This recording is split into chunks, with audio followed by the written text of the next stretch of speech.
I challenged myself to make 5 illustrations in 5 days. From Monday until Friday, I will be working on a new illustration every single day. I didn't want to run out of ideas, so I collaborated with Recitals, who has made all the music in this video. His music also inspired all of the ideas in these illustrations. I'm going to slap some painting tips and tricks for each process in text format, including what process I used in each one and what canvas resolutions I am using in these illustrations. The rules for this challenge are actually going to get more difficult as time progresses, but now we have a whole illustration to get through, so let's start.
In this first painting, I'm just running on pure adrenaline because why are both so difficult to paint? I mean, the shape is so hard for me. Anyway, that ended up taking most of the time, and once those fixes were done, then I could get into the fun, color and mood stuff. That was fun to do in the end, but there was a lot of just research and study and looking for references to get this shape done correctly and in time. It's now day 2 of this challenge. I noticed yesterday that on top of working on this painting challenge, I need to process all of the painting videos at the same time, otherwise I will physically run out of storage space for all these hours of 4K footage. Because of this, I decided to wake up each morning at 5 to do a little bit of video editing for a few hours before starting on a new piece. This is something that I didn't plan, and it made this whole challenge a lot harder. If you are doing a challenge like this, be happy that you don't have to do video editing at the same time, because it's a whole other monster to deal with. Okay, I'm sure that we all have our own challenges. Let's paint.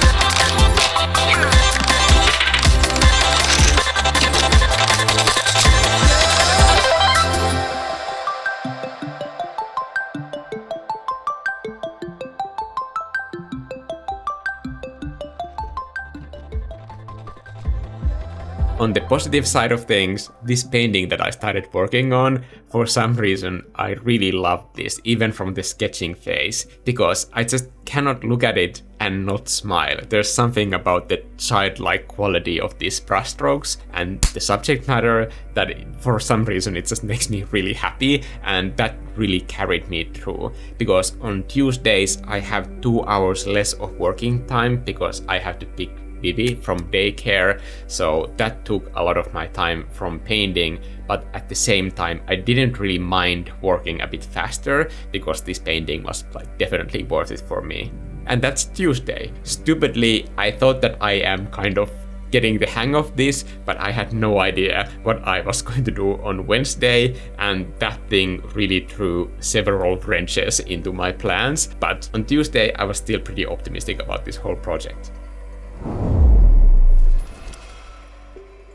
It's now Wednesday and I'm halfway through this challenge, and for some reason today I decided to do pixel art. I don't know why, this was a terrible idea. Making pixel art is not a fast process.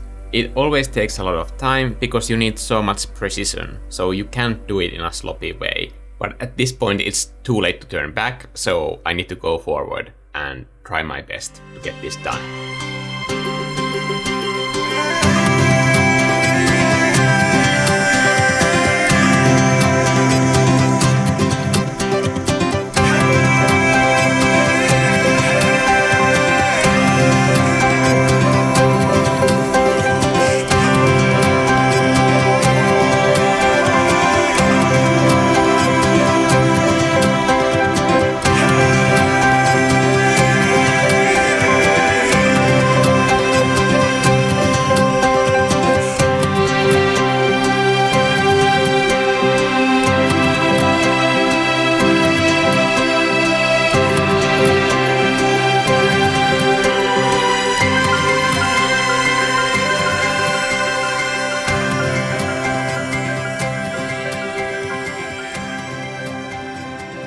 So remember that imagination interval training exercise that I described in this video. Every morning at 8 AM for 60 minutes, I did this same exercise myself. In that exercise, the hour is divided into intervals where you do a painting every interval, and every interval is shorter than the previous one. And this I did for 60 minutes. It is absolutely brutal. And I thought that nobody would believe that I actually did it. But you don't have to take my word for it at all, because I did these sessions live every morning with the members of this channel, and those live streams still exist. At the end of the day, I got this illustration done, but just barely. I have honestly never done a pixel art piece this fast, and I definitely don't recommend it for anyone. The speed at which I was working was so intense that it was the most exhausting day thus far. I'm already doing an art marathon here, so there was no reason to start sprinting after just 20 kilometers. I have so much to go, and this day was just terrible, so I hope that tomorrow will be easier for me, but this day was just a complete mess for me, honestly. Day 4. It's now Thursday. Apparently, I didn't learn anything from yesterday because I decided to switch styles again, and I decided to do a graphic illustration today. Is it easier? Honestly, I don't know. What I can say is that the time limit does enhance my working speed during those hours that I am actually drawing. With any illustration, it's very easy to get sidetracked, but this week I've been constantly asking myself this same question. Does this, what I'm doing right now, enhance the visual impact? I think I'm a bit more aware of the moments when I'm just working on something that is basically useless. On top of this, something else that can slow down my workflow is that I'm leaving decisions to be made later. So I'm noticing today when I need to finish each illustration in a single day that I don't leave decisions to be made later. So when I need to make decisions, I make them immediately and I just have to live with those choices. And honestly, I think this is a good thing, because I noticed that when I'm doing these decisions and if they cause some problems later, then I can address those problems as they happen, but I don't need to kind of like game out all the different possibilities in every juncture of the road. I'm kind of learning to think on my feet and just keep the momentum going, because that is what is going to get me through all of this.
Okay guys, we have made it to the last day.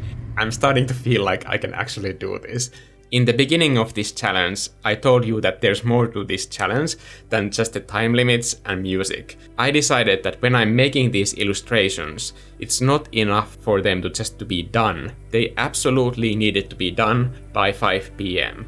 So I could still walk my dog, go to the gym, and have just a normal life where I don't go crazy. Because I honestly believe that just being productive doesn't mean anything to me if it comes at the cost of my own well-being. So in this challenge, overworking was strictly forbidden. At 5 p.m. I would put down my stylus and leave my workroom completely. If I can force myself to keep a reasonable work-life balance in these sort of extreme situations, then maybe I would learn how to do that in my normal life as well, because that is honestly something that I am constantly struggling with.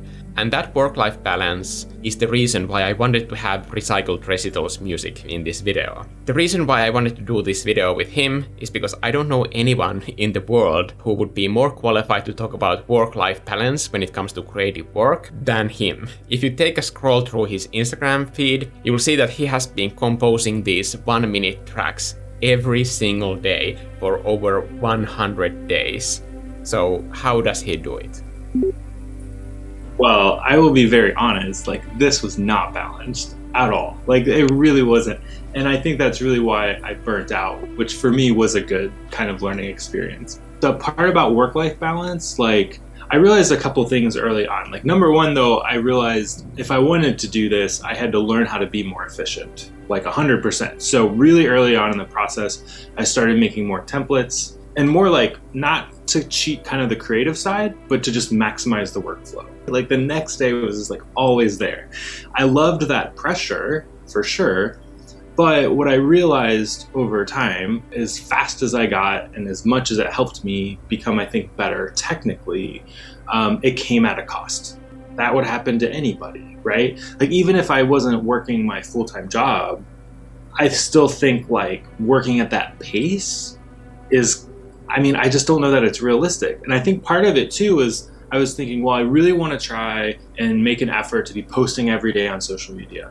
But where did that come from? That came from the demand of social media, which isn't very realistic. No. Like that's not healthy. The rate at which we consume media, like that's not healthy for anybody. The people consuming it or creating it.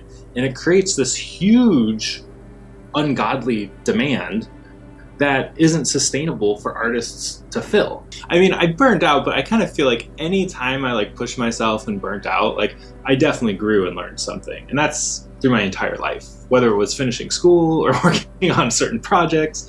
That's just the nature of it. But that rest part at the end is the key. But I kind of feel that guilt too. And I've learned that over time, and I've gotten better about that, especially after this project. I used to really get down on myself for not being productive or not being in that creative state. And I think I've just really gotten to a better place in my life where I'm 100% at peace with taking time away. Not only because I understand how good it is for me, but also because it really inspires me. Art is like this unconscious almost journal of your life. But if you don't live, you don't have any life to make art about. So 100%. Yeah. I could not agree with that more. Because you think like this is the weird issue is that like if you force yourself into a room and focus on your technique 1,000%, technically you will become better. But what do you have to say? And what do you have to talk about? I think that's the key thing. Like, sure, that's great that you can play piano more, better and more technically than like anyone else before. I would much rather go to a concert and listen to someone's story through a piano who's lived through something than I would through just hearing someone recite like Bach to perfection, So I still struggle with it, but I'm 100% like on the same page. You gotta like make an effort to not be so hard on yourself. Like you have to live life so you can translate that through your art, That I fully 100% agree with. You have to take care of yourself. And for this last piece, I decided to take myself on a trip on an island with a ghost on it, because I needed a vacation, and this painting is going to be that vacation for me.